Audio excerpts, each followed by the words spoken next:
Hey everyone, and welcome back to another episode of The Dark Room, where two blind cinephiles illuminate the decided. I'm Lee Pugsley, I'm Alex Howard.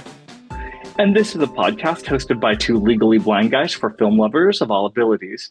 And today we are very excited because we have an awesome special guest with us.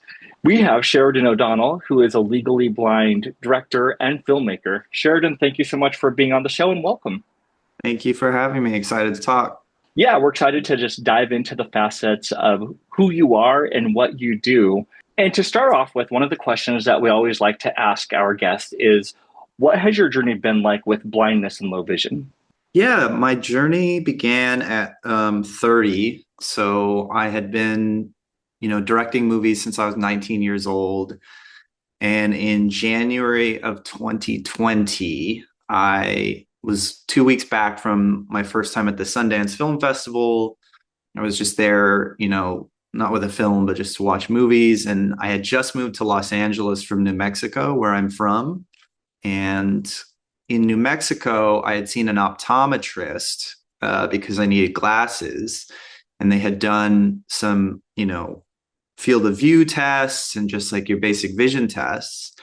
And afterwards, they had left a note on my outpatient sheet that said, might have rod cone dystrophy. And the doctor referred me to an ophthalmologist.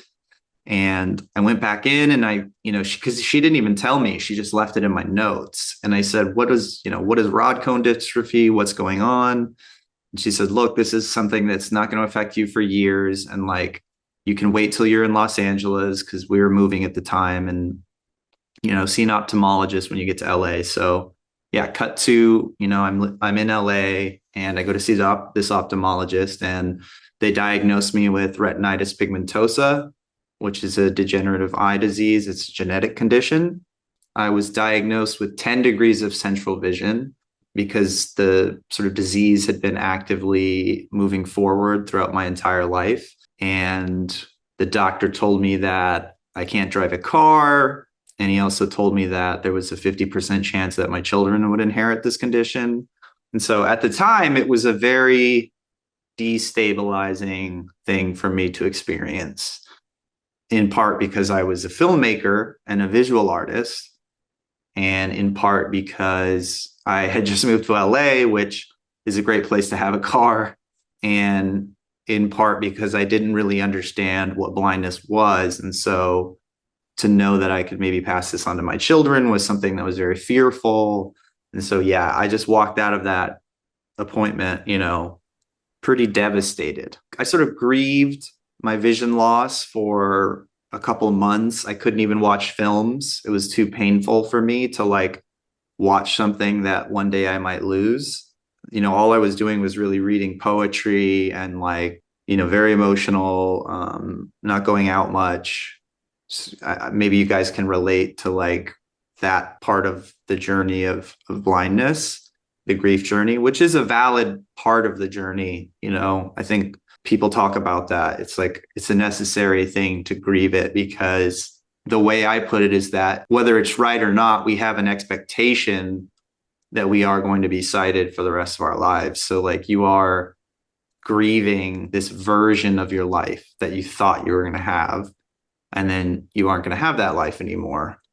I'm jumping around a little bit, but the thing that I've learned since is that you shouldn't really have an expectation of anything in your life. And it's kind of like a Western mindset to say, well, I'm guaranteed this, or this is what the next 20 years of my life is going to be. It's more about living in the moment and accepting everything that comes your way and understanding that that's part of it. So after those couple of months of being very depressed, it was the first time I had felt really immense depression in my life, sleeping a lot and closing the curtains of my house. And I got into therapy. And I think that was probably the first thing that started to turn things around for me. And a therapist said, when Einstein would have a problem, he would spend 99% of the time thinking about the question, not the answer. And so I applied that to my situation, and I thought, okay, what is the question in my situation? Well, the question I'd been asking myself for the last couple of months was, God, why did you let this happen to me? And as I pondered that question, I realized like I've had this condition since I was born, and it's been in my DNA, and nothing happened to me. This was always a part of me. And it wasn't necessarily that like suddenly this train had slammed into my life. It was just I became aware of a truth that was concealed to me for a time. And so that really shifted my mindset on blindness. The big epiphany was this, which I think I've sort of subconsciously thought about for the last like 5 years, or actually 6 years now that I've been blind, is like, I'm not being stolen away from the life I was supposed to have. I'm becoming the person I was meant to be. And that is like a completely life-changing way to perceive your blindness. Because if you have a degenerative condition like I do, you can wake up every day and feel like you're being pulled from something that you want to hold on to. Whereas if you learn to look towards blindness and not to fear it, and to talk to other blind people like we're doing right now, which I did in that first year, it's like, what if you are becoming blind, not going blind? Like that's, I talked to this really amazing guy. I don't know if you guys know him. His name's Will Butler. He works at Apple now, and he used to be, I'm trying to think of all the places he's worked, but he's just this amazing blind guy in California. And I talked to him, and he wrote this essay where he's like, people say the term going blind, and it kind of almost is, the connotation is like you're going AWOL or you're going crazy, and it's like scary, but it's like, what if you're becoming blind? You're not going blind, it's not a departure, it's an arrival. So I think in a weird different way, that's what I had come to through this therapy. So yeah, that's when everything changed for me. There's so many beautiful things about what you said and just about that perspective of, not thinking about it as I'm being stolen away from my life or from who I'm supposed to be, but I'm actually becoming who I'm supposed to be, and thinking of it as an arrival place. And I think that that mindset that you have goes a long way. And with the work that you're doing, it's very evident that you've adopted that mindset and it's really affected you in a positive way and really given you the strength and the willpower and the determination and just the perspective, I guess is the best word to say, to move forward in a way where you can still hold your head high and not in a way of shame. And obviously that comes over time, and that comes with a lot of grief. Like you were saying, I can definitely relate to the grief. I lost a significant part of my vision right after I graduated college. I was directing theater at the time and doing production management, and both of those are also very visual fields. So I definitely had to go through that grieving process, and it took me years to come to a place of acceptance and embracing the blindness rather than running from it and trying to pretend like it wasn't there. Mm-hmm. Yeah. Yeah. And I still, I'll qualify it that I still am, because I have 9 degrees of central vision. Basically, quickly, like the way my RP, retinitis pigmentosa, works is you sort of slowly losing your peripheral vision, and your central vision is like shrinking. It's like you're looking through a tunnel. And so I still have 9 degrees of central vision, which is very clear. This little orb of vision I have is 20/20 actually. It's actually, I remember going to an optometrist, and she was like, you have better central vision than I do. So I'm sort of in this strange liminal in between. But because of that, like, I still have to deal with the shame. I still have to deal with the transition. I still have to deal with like these micro doses of grief, and these sort of these moments where it's like, oh, okay, now I can't read print anymore. And then you get to another level where you're like, now I can't see, a movie in the way that I used to, or something. And so there are these jumps in vision loss that are challenging, but you really have to foster this sense of pride, and you have to be feeding that pride. And for me, it's like, if I'm having a bad day, I'll put on like another podcast. I don't know if this is like heresy to mention another blind podcast while I'm on a blind podcast, but the Four Bad Eyes podcast, which is with two blind guys I really like, Anthony Ferraro and Dan Mancina. And like all they really do is just like cut it up and talk. I mean, sometimes they talk about blindness, but a lot of times they're just talking about their life. And the singular thing I get from it, which sounds so simple, but is why representation matters, is like they're just laughing. They're just like joking around. They're talking about their everyday life. One of them is a father. Actually, they're both fathers. And when I listen to that, I go, okay, both of these guys are severely visually impaired, or however you want to put it. You know, they have very little vision and they're happy and they're able to be fathers and they're able to do the things they love. And so I say a little sort of like mantra or a little prayer to myself. It's like, don't think that this change that's happening to you is going to mean that you're not going to be happy anymore, or you're not going to be able to laugh anymore, or you're not going to be able to express yourself, you know? And since I've become blind, I've directed 2 feature films, you know, and I've done my best work as a filmmaker after becoming blind. So what does that mean? You know, a couple of years ago, I'd probably have to reconcile that in my mind to be like, that doesn't make sense. How could a blind filmmaker make a really good movie? And like, I'm less even interested in reconciling it now, because I'm like, no, I just think that we haven't given blind people opportunities and put them in positions to be able to do these things. And it shouldn't be surprising that a blind person can make a movie, and a good one at that, you know, which I believe my films are. I definitely resonate with that, especially when you're saying, oh, now I can't read print. Oh, like even for me, like I can't read billboards or I can't see license plates or, noticing the things that you used to be able to do that you can't anymore. There are those grief steps. But then, yeah, I really like that you turned it around the way you did, and you've been phrasing it really well. But Sheridan, I wanted to ask you, what are your 2 films about that you've directed since you went blind? So my debut feature is called Little Brother, and it is a narrative film. And the quick pitch on it is like it's about 2 brothers they go on this road trip from Albuquerque, New Mexico to Seattle, Washington, right after the older brother has attempted suicide. And so the younger brother has been recruited by his kind of overbearing father, who's played by J.K. Simmons, to go pick up his older brother and drive him across the country and bring him home for a family intervention. And that was inspired by, when I was 24, one of my very good friends died by suicide. And he, had been sort of perpetually suicidal his whole life.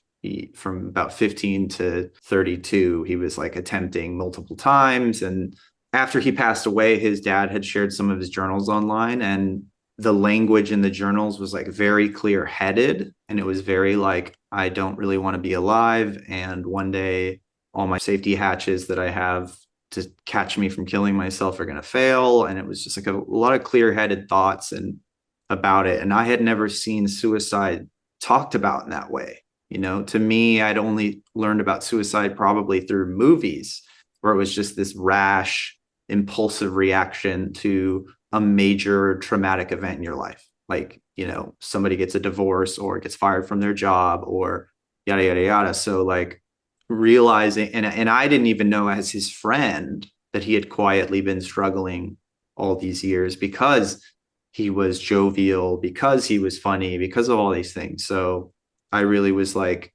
grieving him. And it was like a couple years later that a family member of mine attempted suicide as well and was diagnosed bipolar, that I was like, okay, I go to movies, not necessarily for answers, but to process my emotions, because, the greatest movies don't really provide answers.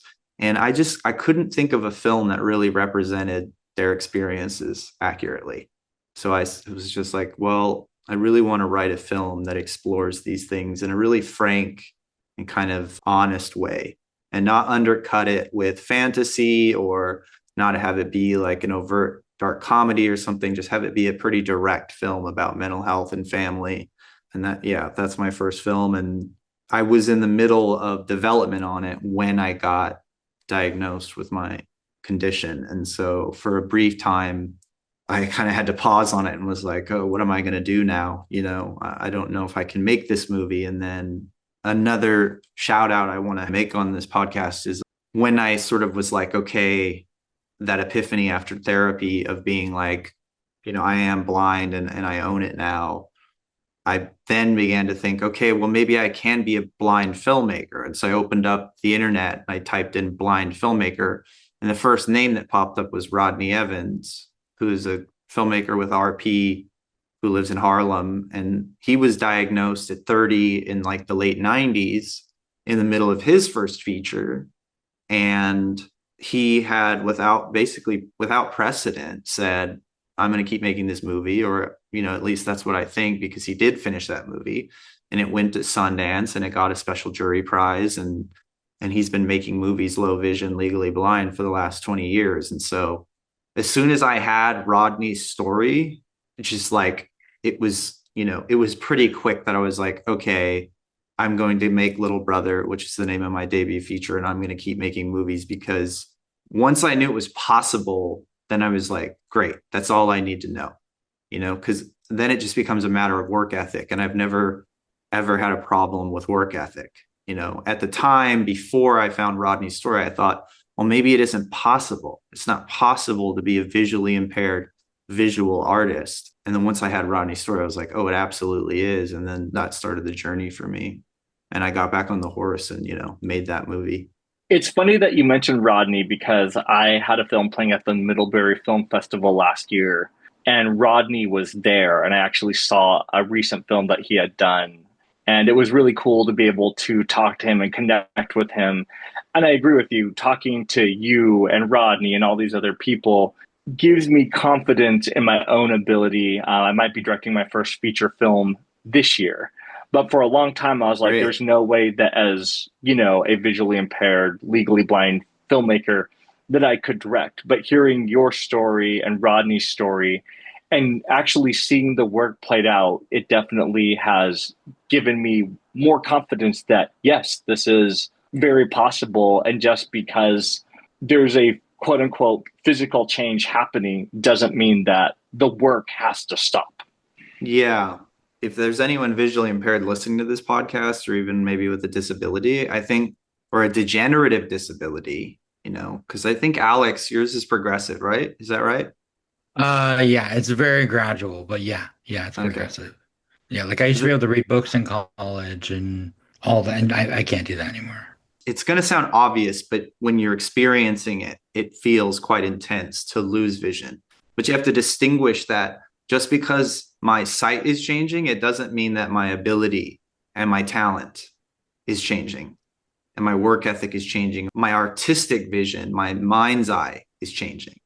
And that's why, like, Little Brother, even though I made it after becoming blind, is the best thing I've ever made, because it's not correlative, I don't know if that's a word, but it's like, it doesn't correlate to that.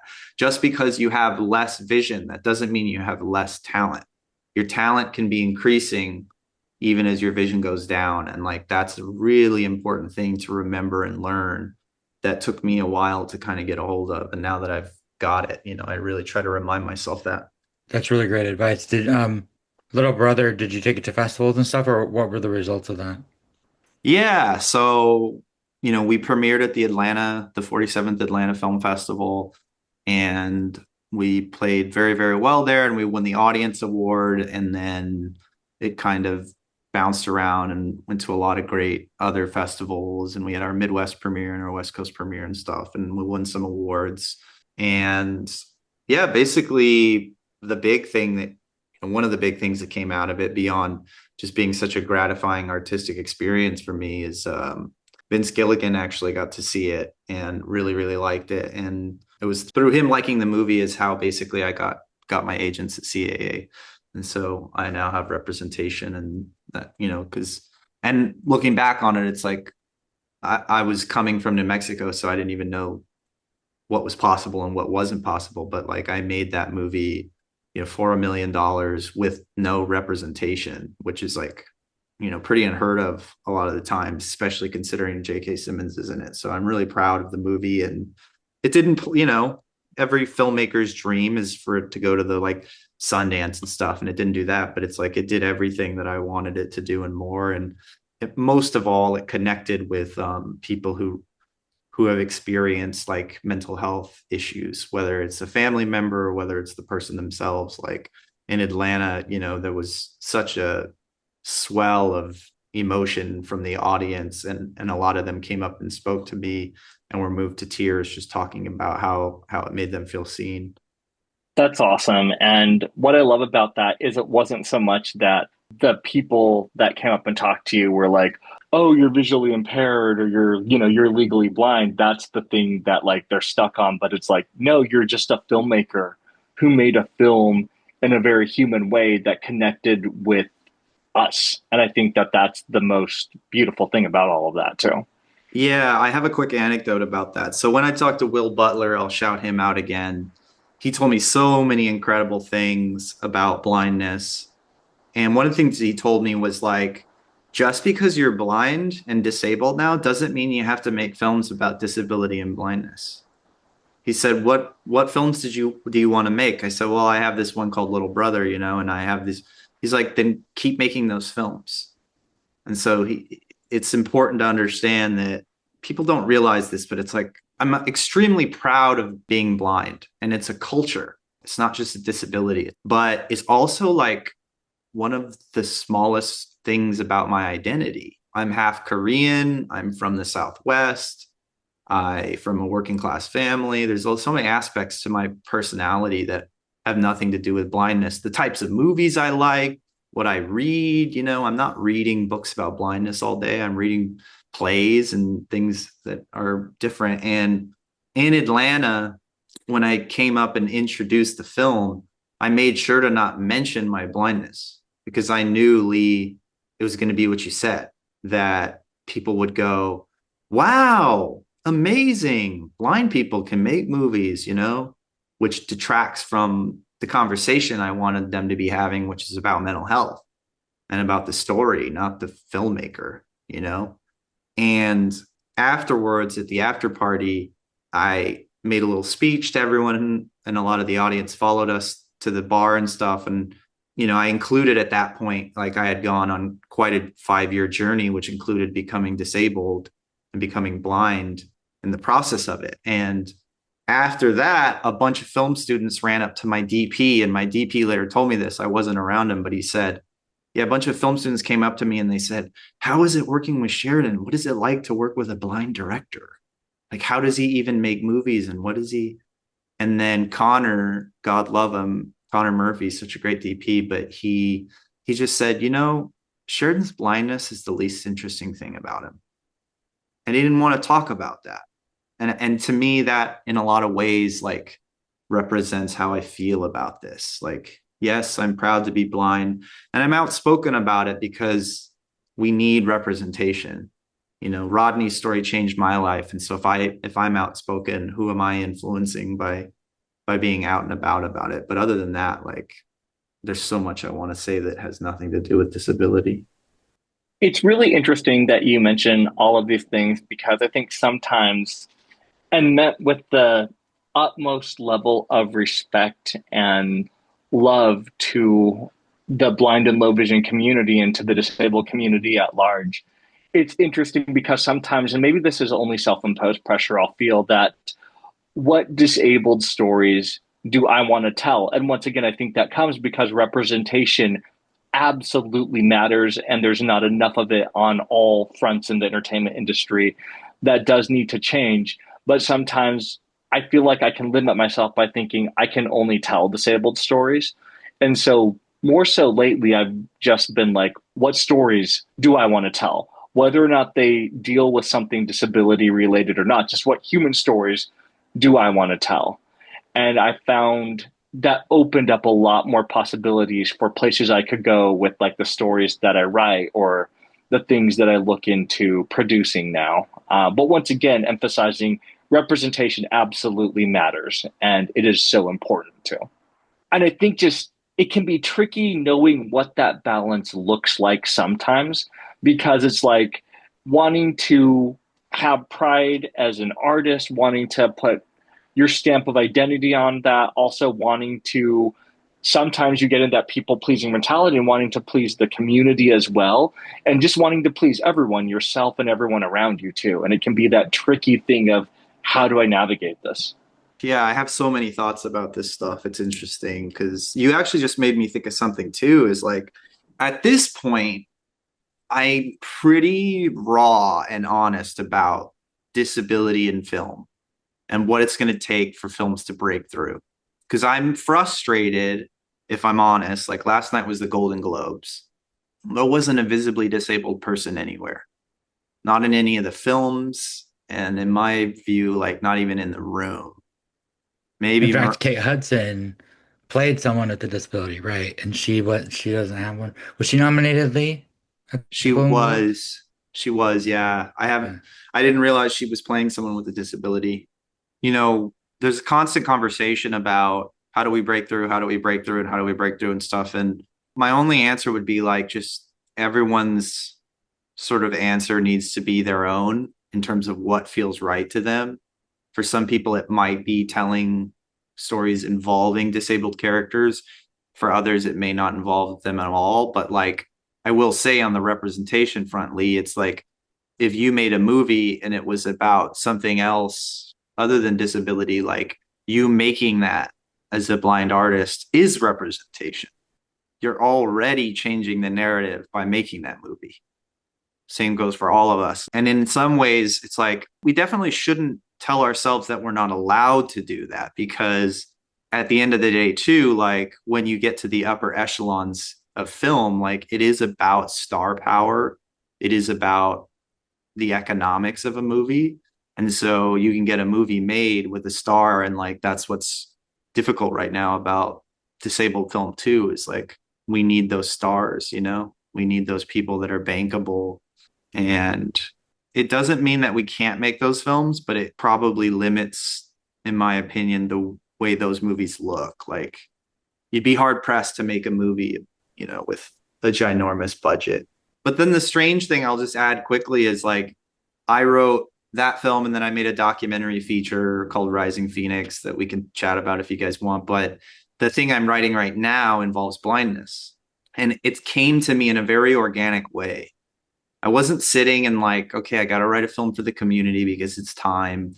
It was just like at that point, I had been 3, 4 years blind and it was a bigger part of my identity. And it happened to intersect with themes that I'm very passionate about, which are like underseen sort of stories and like these veins of history that have never been opened and exploring genre in an interesting way. And so I started to conceive this film that was like involving a blind teenager, and it kind of intersects the untold story of like the institutionalization period of disability in the 60s and 70s. So I was like, oh, disability is like, now I'm ready to talk about it in an organic way. But the next thing I write after that may not be disabled at all, but it's interesting. No, that's all really interesting. And going back a little bit when you were talking about disclosing, it's really interesting how when someone knows, it's like they're treating you so differently sometimes. And it's like sometimes it's a good thing, sometimes it's a bad thing. It's funny because I think all three of us could pass for sighted in some respect. I usually have my cane with me, so people know just because I have sometimes, little interactions where oh, if they don't know I'm blind, it's like, oh, is this guy drunk? Like, what's going on? I was working at Warner Brothers over the winter, dealing with customers, and I don't have my cane out because I'm sitting. And so, there were some times I felt the need to be like, hey, sorry, I'm visually impaired. My friend next to me is going to help you in a minute. And then, it'd be complete change from just a regular customer. And I had one lady be like, I'm so sorry, you're doing a great job. And it's like, well, I don't need that. I don't need you to pander to me. I'm just telling you why I can't help you with this right now. But yeah, it's like, it's weird how once people find out, there's like a major switch in their brain. Well, to thread it back to what we were talking, Alex, it's like that's why representation matters. Yeah. That's why on-screen representation matters Yeah, you're because right. Because if they saw it more, it wouldn't be so weird, right? that and what have they seen? Have they seen Scent of a Woman, where Al Pacino says, he wants to kill himself because he's blind?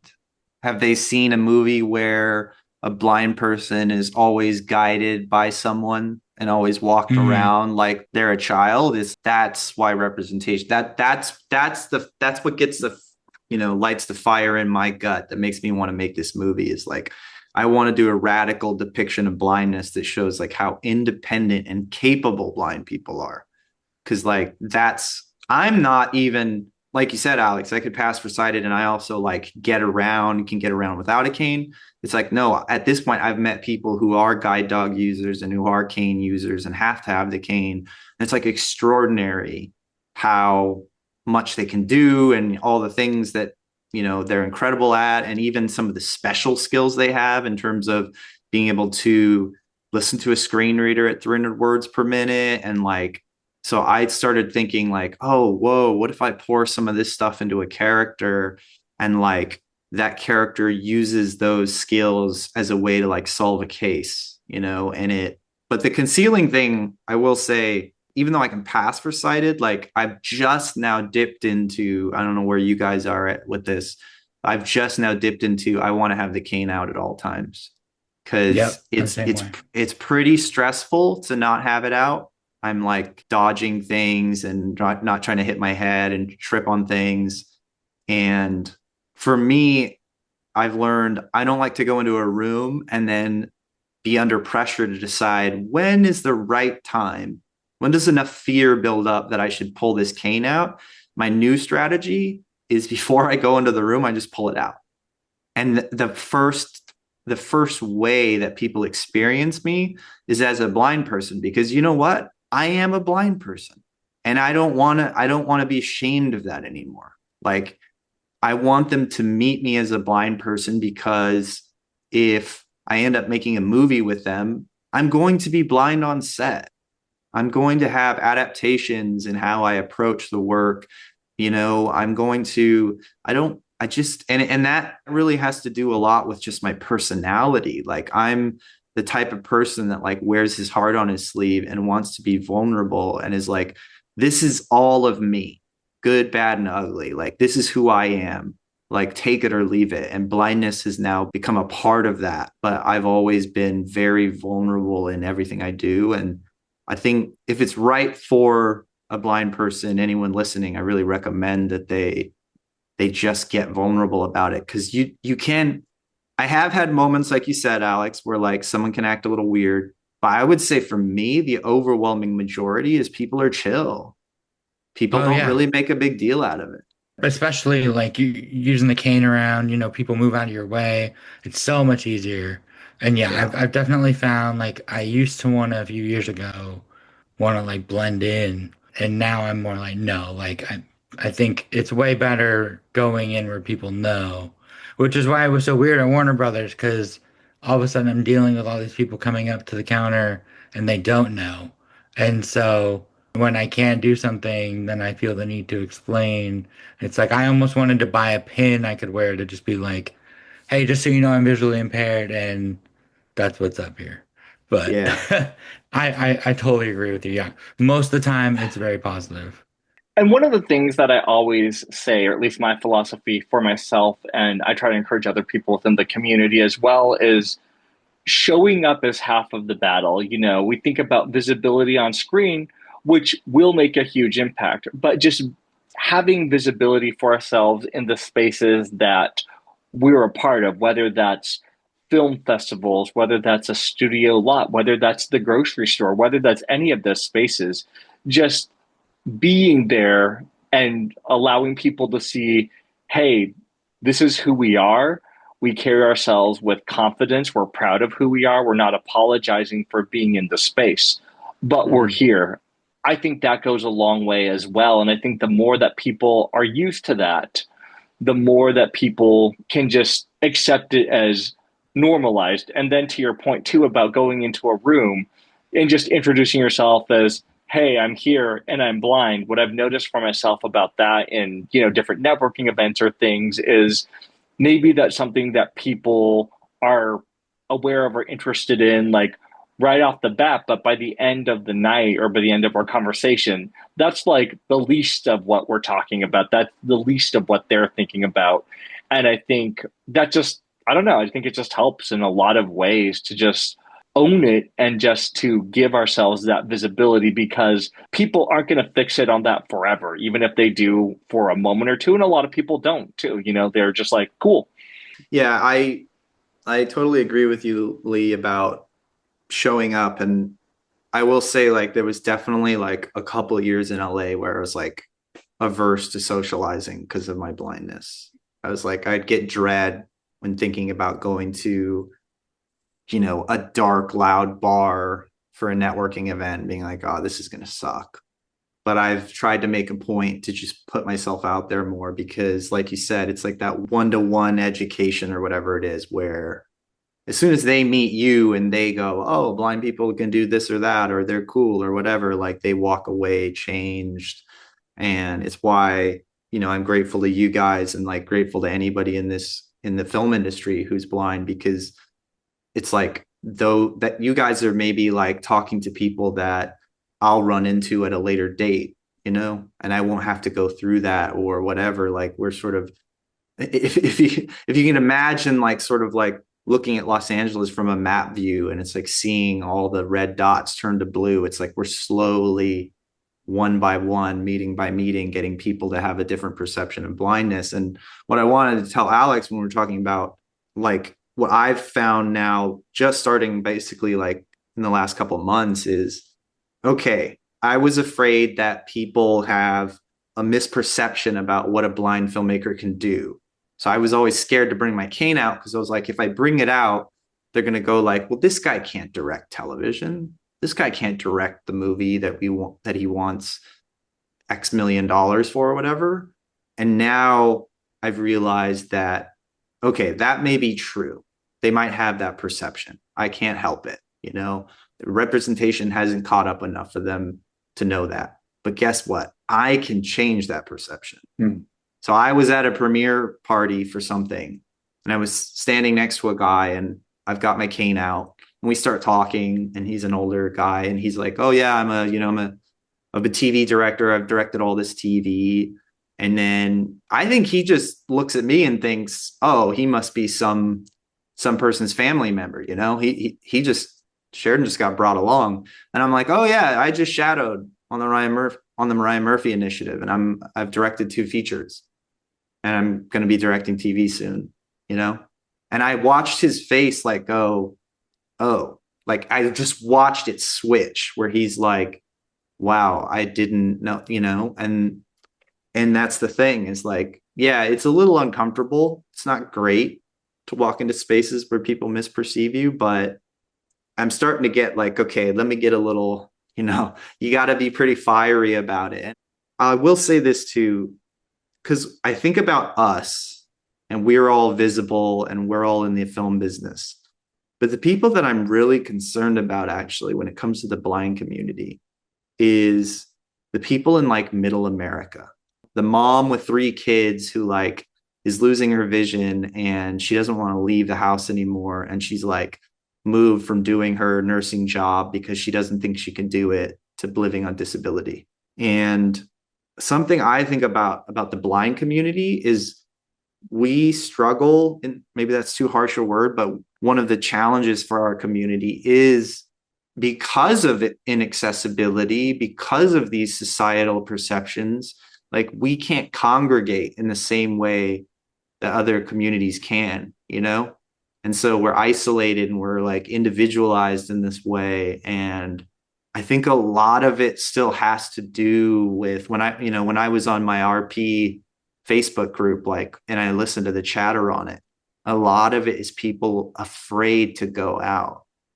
It's afraid of that perception. It's less to do with what they can and can't do. It's more like, I don't want to go out into the world because it's too hard. And I don't blame them for having that feeling, because I know that, and that's what ableism is. But it's like, okay, well, if I'm positioned in this life to be able to make these movies and to advocate for those people, those kinds of blind people, and take the confidence and the tenacity I have and put that to use, like, then that would be worth it. And hopefully through those movies existing, like the one that I'm trying to write, like what if that came out? What if people go, oh wow, look at this, like it's a strong depiction of a blind person, you know? Or suddenly everyone in the world, because they see it, or everyone in America because they see it, goes like, well, now I have a bit more understanding of blind people, and maybe that encourages more people to open the door and step outside and engage with life again, because that's how the change is going to happen. You know what I mean? It's like this weird combination of the interplay between representation and then also sort of real life society, then mirroring it, and then it goes back and forth and back and forth. Yeah, I think that all of that is so well articulated. And I think that for any of us that are in the spaces that we're in, hopefully we can help just by being present in those spaces and having those conversations. We can help people within our community and remind ourselves that, we have power over our narrative, and not just, the creative narratives that we as filmmakers or storytellers want to tell and put out in the world, but just as human beings, that we still have power over our own narratives, over the stories that we write for our daily lives, for those daily moments in life. And I think that once I kind of came to that point of realizing, okay, there's still a level of control I have, even though it feels like so many things are out of my control. But I can control my perspective. I can control a lot of things still. And kind of choosing for myself, I'm going to rewrite this narrative. I think that that was very empowering to me. And hopefully, as a filmmaker, if I can give that to or help encourage that with anyone, whether in the space or out of the space, in our community, then let's go. Yeah, no, I totally agree with both of you. And I think it's funny that, yeah, you're talking about we're kind of dispelling the stereotype as we meet people as we go through LA with our canes and stuff. And I've definitely seen, yeah, like you said, that switch with people, even just simply going to the movies. I've had people come up to me like impressed that I'm out and about, you know what I mean? Sheridan, this has been such a great conversation, and we will definitely be having you on again because there's so much more that we can talk about. I feel like we barely scratched the surface, but I guess I'll just ask you this as we go. Do you have any advice for blind or low vision creatives that are wanting to get into the film space?